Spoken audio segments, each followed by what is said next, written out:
우리가 지금 사도 신조에서 고백하는 삼위 하나님의 사역에 관하여 배우고 있습니다. 삼위 하나님이 어떤 분이신지 그리고 어떤 일을 하시는지를 배우고 있습니다. 사도 신조에서 첫 문장은 지난 2시간 생각했죠. 성부 하나님에 관하여 생각을 했습니다. 성부 하나님은 전능하시다 하는 것도 생각했고, 전능하신 분이 하늘과 땅과 또 모든 피조물을 창조하셨다, 만물을 창조하셨다 하는 것을 생각했습니다. 이 창조의 하나님, 창조하신 하나님을 성경적으로 안다는 것은 그리스도 안에서 아는 것이라야 한다고 했죠. 그리스도 안에서, 즉 그리스도의 구원 안에서 창조하신 하나님을 바르게 안다고 했습니다. 그래서 창조와 구속도 붙여서 생각을 할 수밖에 없었다 하는 것도 생각해야 하고, 그리고 지난 시간에는 섭리에 대하여 생각하지 않았습니까? 창조와 섭리도 붙여서 알아야 한다고 했습니다. 하나님께서 창조하실 때 섭리를 붙여서 섭리를 전제하고 창조하신 것이라. 그래서 섭리에 대하여 지난 시간에 자세히 생각을 했습니다. 오늘부터는 성자 하나님에 관하여 고백하는 내용인데 여러 시간 고백할 텐데요. 사도 신조에서 성자 하나님에 관한 고백의 첫 문장에서 오늘 생각할 것은 예수라는 호칭의 문제입니다. 예수, 구주의 문제, 호칭에 관하여 다음 시간에는 그리스도에 관하여도 배우고 그 다음 시간에는 독생자에 관하여도 배울 텐데 오늘은 예수, 구주에 대한 내용을 배우겠습니다. 예수라는 이름인데요. 영원하신 하나님의 아들이 사람의 몸을 입고 오심으로 얻어진 이름이 예수입니다. 예수라는 이름은 영원하신 하나님께서 사람의 몸을 입고 오심으로 얻어진 이름이다. 그렇게 생각하면 좋겠습니다. 본래 이름은 누가 짓죠? 대개 부모나 조부모들이 이름을 짓지 않습니까? 이스라엘 나라도 마찬가지입니다. 그런데 하나님께서 친히 이름을 지으신 경우가 있습니다. 우리 창세기 아브라함의 행적을 볼 때 생각하지 않았습니까? 이삭을 하나님께서 친히 지으시죠. 이삭은 웃음이라는 뜻을 가지고 있는데 하나님께서 아들을 낳으리라 하고 약속하실 때 아브라함과 사라의 웃음. 그런데 사라가 그 약속하신 대로 아이를 얻게 되어 기뻐하면서 웃는 웃음. 그리고 동민들이 할머니가 아이를 낳았다고 하여 웃게 되는 웃음. 이 삼중적인 웃음을 빗대어서 하나님께서 친히 지어주신 이름이 이삭입니다. 또 세례 요한 같은 경우도 하나님께서 직접 사자를 보내어서 아버지 되는 사가랴에게 미리 고지해 준 이름이 요한입니다. 그리고 이 예수라는 이름도 역시 하나님께서 미리 알려주신 이름입니다.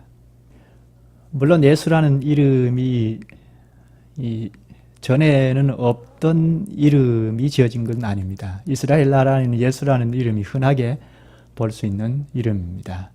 성경에 예를 들면 모세의 후계자로 이스라엘을 지도했던 여호수아, 여호와는 구원이시다 하는 뜻인데 헬라어로 번역을 하면 예수라는 말입니다. 또 바벨론 포로 생활을 하다가 본국으로 귀환해서 학개와 스가랴 선지자를 중심으로 해서 성전을 재건축할 때 함께 참여했던 대제사장도 여호수아, 예수입니다. 또 이 바예수, 예수의 아들, 또 예수와, 이것이 다 같은 뜻을 가지고 있습니다. 여호와는 구원이시다, 여호와께서 구원해 주실 것이다 하는 기대를 가지고 자녀들에게 이름을 지어준 경우인데요. 그러나 우리가 생각하고자 하는 하나님의 아들은 특별한 뜻을 가지고 지어주신 이름입니다. 요셉이라는 청년과 정혼한 마리아에게 천사가 나타나서 보라, 네가 잉태하여 아들을 낳으리니 이름을 예수라 하라 했습니다. 누가복음 1장 31절에. 또 마리아와 정혼한 요셉이 마리아의 잉태 사실을 알고 근심하고 있을 때 하나님께서 여호와의 사자를 보내서 꿈속에서 이렇게 말씀합니다. 서두에서 읽은 본문인데요. 20절, 21절에 보면 다윗의 자손 요셉아, 내 아내 마리아 데려오기를 무서워 말라. 그에게 잉태된 자는 성령으로 된 것이라. 아들을 낳으리니 이름을 예수라 하라. 이는 그가 자기 백성을 그들의 죄에서 구원할 자이심이라 하니라. 이렇게 예수라는 이름은 법적으로 부모인 요셉과 마리아에게 하나님께서 주의 사자를 보내어서 친히 고지해 준 이름입니다. 따라서 예수라는 이름은 하나님께서 친히 계시하시고 지어주신 이름입니다. 하나님의 말씀을 따라 법적으로 아버지가 될 요셉은 마리아를 데려와서 아이를 낳았을 때 예수라는 이름을 지었습니다. 그때부터 사람들이 인간으로 오신 하나님의 아들을 예수라고 부르게 되었습니다. 이것이 우리가 믿는 예수님의 이름의 기본입니다. 그런데 무엇 때문에 예수라는 이름을 지어주셨을까요? 하나님께서 무엇 때문에 인간으로 오신 그분을 예수라는 이름을 지어주셨을까요? 오늘 본문에 나타났는데요. 21절에 보시죠. 천사가 요셉에게 지시하신 하나님의 말씀인데요. 아들을 낳으리니 이름을 예수라 하라. 이는 그가 자기 백성을 그들의 죄에서 구원할 자이심이라 하니라. 예수는 히브리어로 예수와 혹은 여호수아를 헬라어로 소리나는 대로 번역한 것입니다. 뜻은 여호와는 구원이시다는 뜻입니다. 이스라엘 사람들 중에는 예수라는 이름이 여럿이 있을 수 있습니다. 그런데 그런 때는 부모가 자녀들에게 여호와는 구원이시다, 여호와께서 우리를 구원하실 것이다 하는 소원을 가지고 지어주신 이름입니다. 지어준 이름입니다. 마치 우리나라로 말하면 하나님의 은혜를 상기하면서 자녀를 낳았을 때 하은이라고 짓는다든지 은혜라고 짓는 것과 같습니다.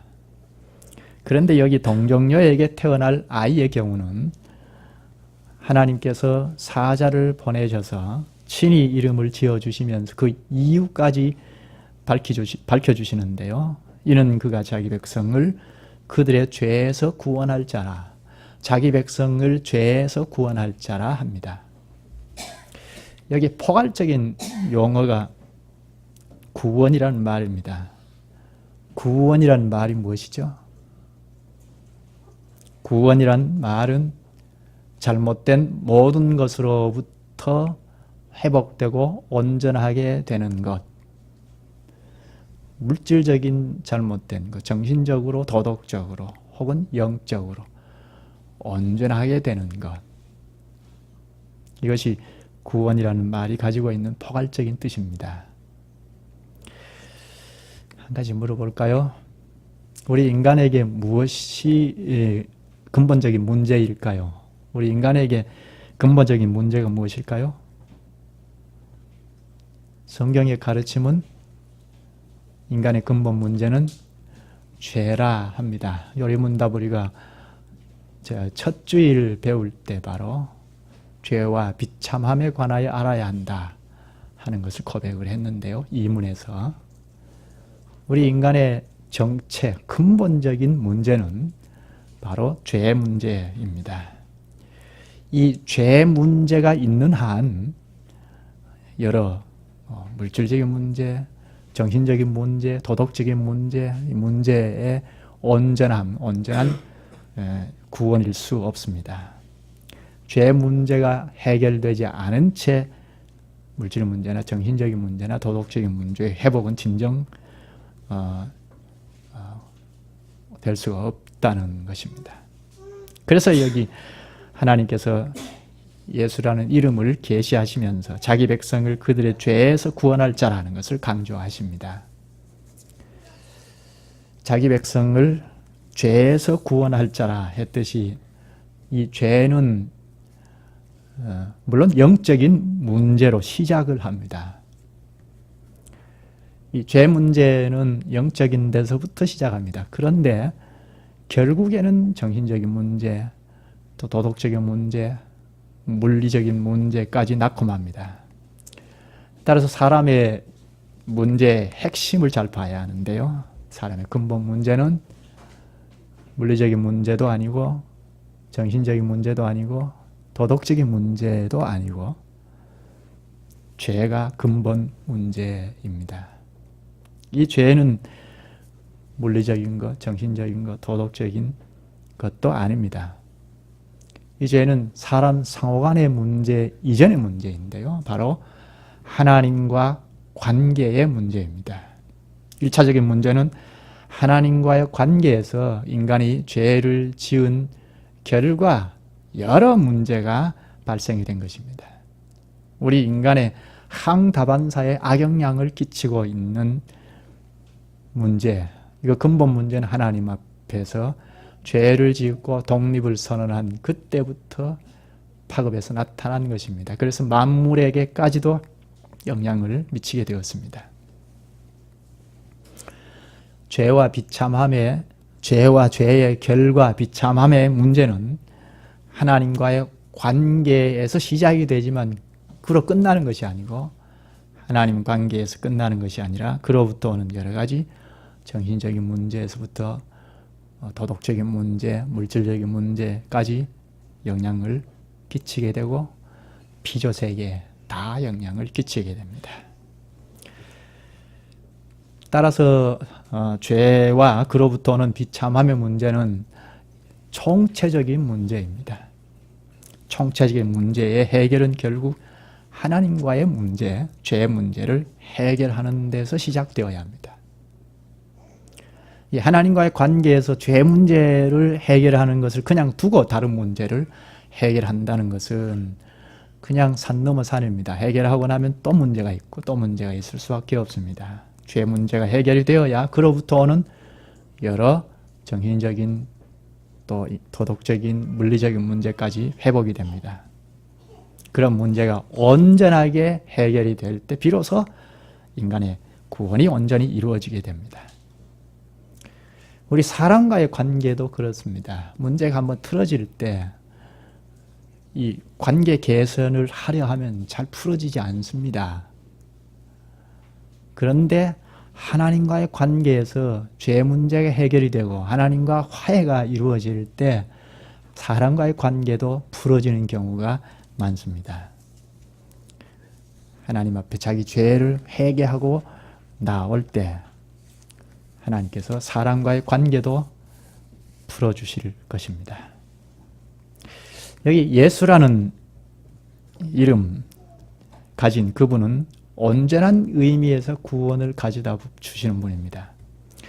그러므로 예수라고 불리는 이 아기는 우리의 완전한 구원자로 이 세상에 오신 분입니다.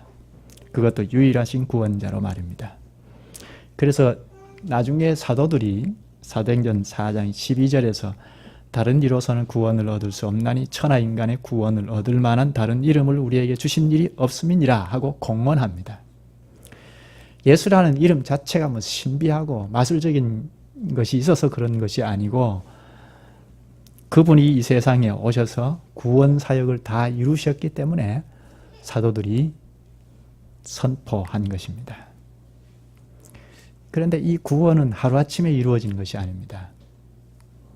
일종의 과정을 거쳐서 비로소 구원을 이루십니다. 우리와 같이 어린아이로 나서 자라는 과정만 보더라도 금방 알 수 있습니다. 천지가 개벽하듯이 이 땅에 오신 것이 아니고 역사에 개입해 들어오셔서 역사의 흐름을 따라서 점점점 구원의 일을 이루어 가십니다. 어른으로 장성하여 자신이 어떻게 오셨는지, 무슨 일을 하러 오셨는지 그런 뜻을 다 가르쳐 주셨고, 그리고 3년 공생애를 지난 다음에 친히 우리의 구원을 위하여 십자가에 우리의 죄를 가지시고 죄짐을 짊어지시고 죽으셨습니다. 그리고 부활하여 하늘에 오르시고, 그리고 우리의 구원과 궁극적인 완성을 위하여 이 땅에 다시 오실 것입니다. 따라서 온전한 구원의 성취는, 즉 물리적이고 정신적이고 도덕적으로 총체적인 회복과 완성은 재림으로 이루어집니다. 주님의 사역이 종국적으로 마칠 그때 비로소 이루어집니다. 그런데 이것은 먼 미래에 그냥 두고 있는 것 정도가 아니고 이미 우리 안에서 시작하셨습니다. 하나님께서 이미 우리 안에서 구원을 시작하셨습니다. 이미 우리의 구원자입니다.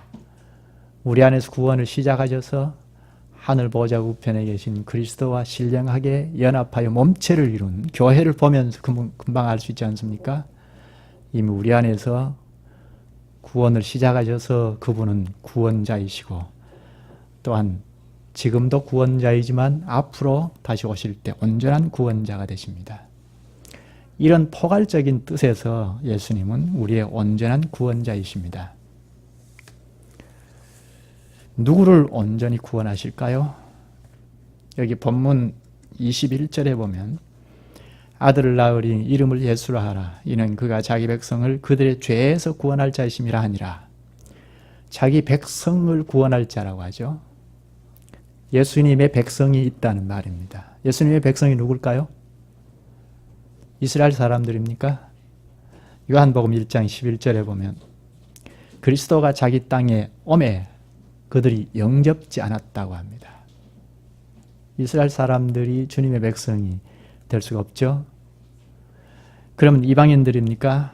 로마서 1장 20절 21절에 보면 이 하나님께서 이방인들이 핑계치 못하도록 이 만물 가운데 하나님을 알도록 계시해 두시고, 그런데 하나님을 알되 하나님으로 영원롭게도 아니하고 감사치도 아니하고 오히려 그 생각이 허망하여지며 미련한 마음이 어두워졌나니 합니다. 그럼 이방인들도 예수님의 백성이 아니라는 말이죠. 그럼 누가 주님의 백성입니까? 자기 백성을 그들의 죄에서 구원할 자이심이라 합니다. 죄에서 구원한다고 하니까 자기 죄를 아는 그 사람이 예수님의 백성이란 말입니다. 자기 죄를 아는 사람이 예수님의 백성입니다. 예수님께서 분명히 말씀하셨습니다. 건강한 자에게는 의원이 쓸데없고 병든 자에게라 쓸데있느니라. 나는 의인을 부르러 온 것이 아니요 죄인을 부르러 왔노라 하셨습니다. 건강한 사람의 주님이 아닙니다. 자기가 병든 자라고 인식하고 죄인임을 고백하는 자의 주님입니다. 그런데 문제는 어두워진 인간은 자기 스스로 죄인인 것을 인식하지 않습니다. 모릅니다. 아담 안에서 하나님 앞에 죄를 지은 이후부터 이 지각에서부터 치명적인 손상을 입어서 무식하게 되어버렸습니다. 그래서 자기 스스로 죄인이라고 인식하고 고백하고 나오지 않습니다. 그렇다면 주의 백성이 될 사람은 아무도 없다는 이야기가 됩니다. 그래서 성부께서 아들 예수님을 참 사람으로 이 세상에 보내셨습니다. 사람의 죄를 대신 짊어지시고 십자가에 죽으시기 위하여 세상에 오신 예수님은 구원의 일을 행하셨습니다. 그러니까 하나님께서 구원할 자, 그가 주님의 백성입니다. 구원은 하나님 주권에 속하는 문제입니다. 하나님께서 주권적으로 독생자 예수님을 이 세상에 보내셨고, 또 주권으로 십자가에 죽으신 그 공효를 입힌 자들을 자기 백성 삼으십니다. 따라서 죄인 가운데 하나님께서 구원하실 그 사람이 주님의 백성입니다. 모두 다 죄인이지만 그 가운데 구원할 자, 그가 예수님의 백성입니다. 그러니까 우리가 누가 주님의 백성이고 누가 아니고 그럴 수 없죠. 아무런 의미가 없습니다. 주권에 달린 문제이기 때문입니다. 하나님께서 구원시켜 주시면 구원이 되는 것이고 안 시켜주시면 안 되는 것입니다.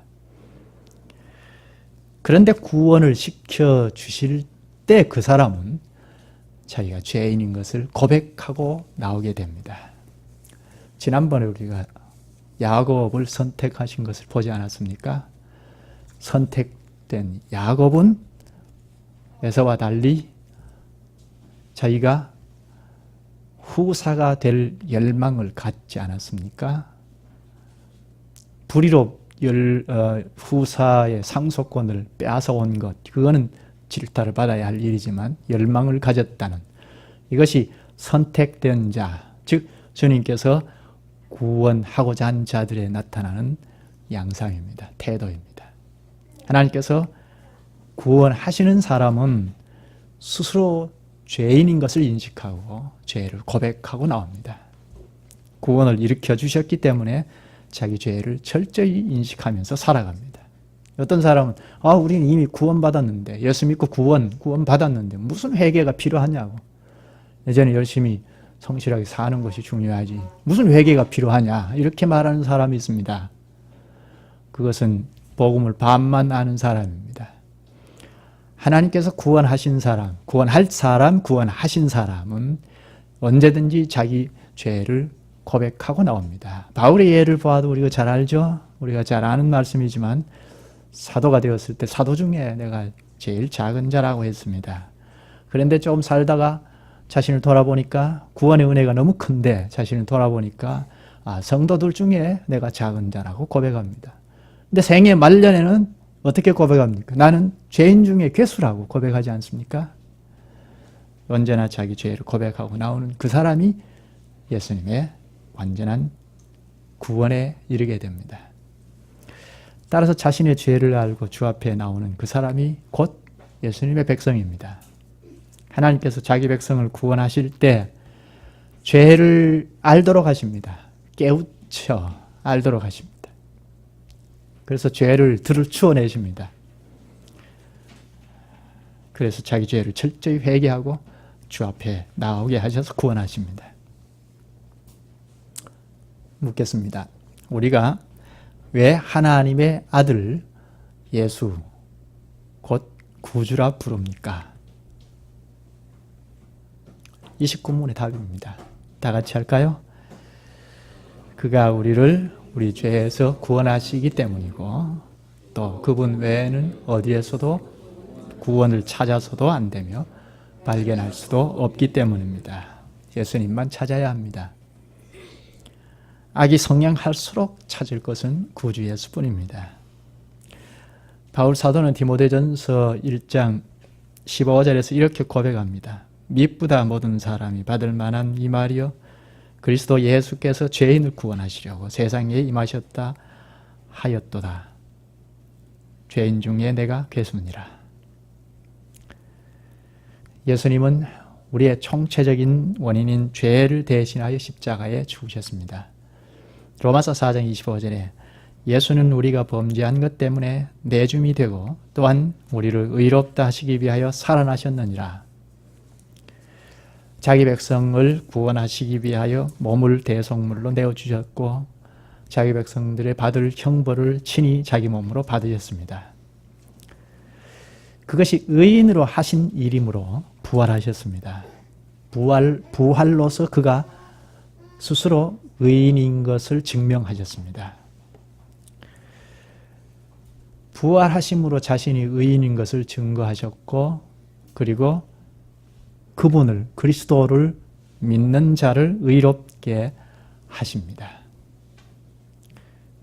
우리를 그리스도에게 신령하게 연합하셔서 의롭다 칭하시지 않습니까? 한 번도 죄 지는 일이 없이 여전히 순종하는 사람같이 인정하십니다. 로마서 5장 1절에 그러므로 우리가 믿음으로 의롭다 하심을 받았으니 우리 주 예수 그리스도로 말미암아 하나님과 화평을 누리자.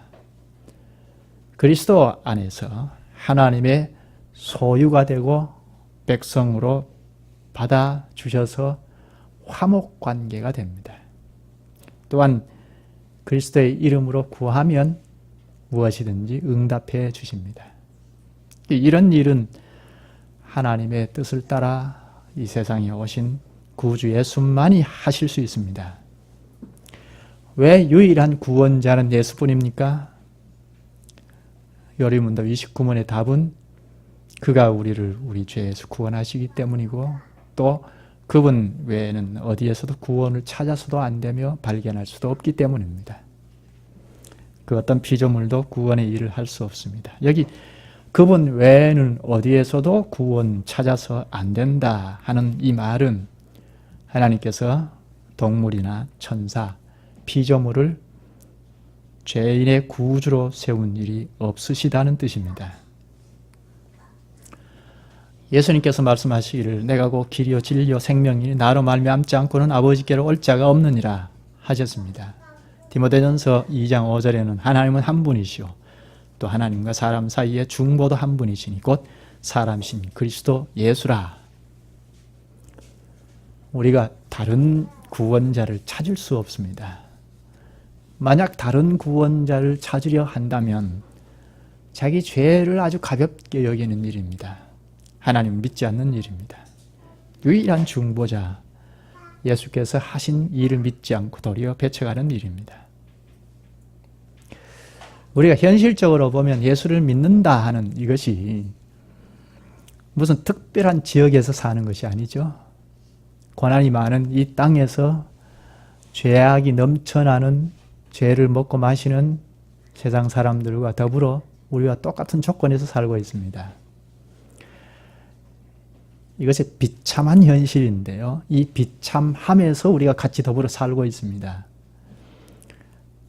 하나님 앞에 범죄한 아담 안에 다 연루된 인류이기 때문에 이 인류가 살아가는 이 현실에 놓여서 똑같이 살아가고 있습니다. 예수 믿는다고 뭐 다른 장소에서 사는 것이 아닙니다.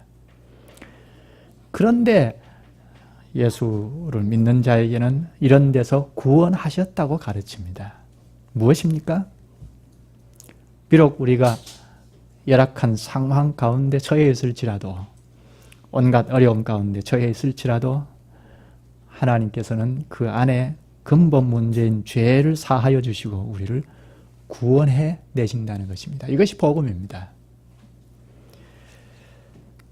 세상 사람들과 더불어 같이 살아가고 있고 다 같이 고난 가운데 있고 질고도 겪고 형벌이 있을지라도 예수님을 믿는 자를 그런 속에서 근본 문제부터 해결하고 구원해 주십니다. 그래서 영원한 세계로 이끌고 가십니다. 이것이 우리에게는 크나큰 위로입니다. 그렇다면 우리가 누구를 의지해야 합니까? 우리가 병이 들면 약을 찾고 병원을 찾습니다. 그러면 약을 의지하고 병원을 의지해야 합니까? 학생 같으면 훌륭한 선생을 찾습니다. 그러면 선생을 의지해야 합니까? 돈이 없으면 돈이 많은 사람을 찾아갈 수도 있습니다. 그런 사람을 의지해야 합니까? 무슨 문제가 있으면 상담자를 찾을 수도 있고 훌륭한 선생을 찾을 수도 있습니다. 그런 사람을 의지해야 합니까? 여전히 구주 예수를 의지해야 합니다. 만약 영적인 구원만 예수님에게 있고 현실적인 모든 것은 다른 데 있다고 한다면 이것은 잘 못 믿는 사람입니다. 반쪽 신앙, 구원의 신앙이 아닙니다. 내가 병들면 약을 찾고 병원을 찾으니까 나의 구원자는 의사인가? 의사에게 구원이 있습니까? 가난하면 물질을 찾는데 물질에 나의 구원이 있습니까? 문제가 생기면 상담자를 찾지만 상담자가 나의 구원자는 아닙니다. 오직 예수 그리스도에게 나의 구원이 있고 총체적인 구원이 있습니다. 영적인 문제만 예수 그리스도에게 있고 육체적인 문제는 다른 데 있는 것이 아닙니다. 총체적인 모든 구원이 예수 그리스도에게 있습니다. 병이나 돈, 물질, 현실의 모든 문제 해결까지도 구주 예수님께 있습니다. 만약 그렇지 않다면 참으로 예수님만 찾고 의지하는 것이 아닙니다. 이 30문, 요리문답 30문에 그것을 가르치는데요. 그렇다면 자신의 구원과 복을 소위 성인에게서 혹은 자기 자신이나 다른 데서 찾는 사람들도 유일한 구주이신 예수를 믿는 것입니까? 이 질문은 예수를 믿지만 가난하면 물질을 더 찾고 병약하면 약이나 병원을 더 찾고 문제가 있으면 성인이나 상담자를 더 찾으면 유일한 구주이신 예수를 믿는 것입니까? 이 질문입니다. 답은 아닙니다. 이죠? 물질이 없으면 물질을 찾을 수는 있습니다. 병약하면 약을 찾고 병원을 찾을 수 있습니다. 상담자를 찾을 수 있습니다. 아무것도 하지 않고 그냥 앉아서 주님만 부르고 있으라는 말이 아니죠. 그러나 예수님께서 찾게 하시지 않으면 찾을 수 없다는 생각을 하지 않으면 진정 예수 그리스도를 믿는 것이 아닙니다. 주님께서 하게 하시지 않으면 안 된다는 믿음을 갖지 않으면서 바로 눈앞의 것만 찾아다니면 유일한 예수를 믿는 것이 아니라는 말입니다. 앞에 우리가 팔문을 배우면서 사람의 본성이 심히 부패하여 선은 조금도 행할 수 없으며 온갖 악만 행하는 성향을 가지고 있다고 배웠습니다. 이런 우리의 모습을 볼 때 어느 누구를 의지하는 경향이 있습니다. 종교성을 갖게 됩니다. 그때 그리스도를 의지하지 않으면 다른 무엇을 의지하게 되어 있습니다. 실지 요리문답을 작성할 당시 로마 교회가 그랬습니다.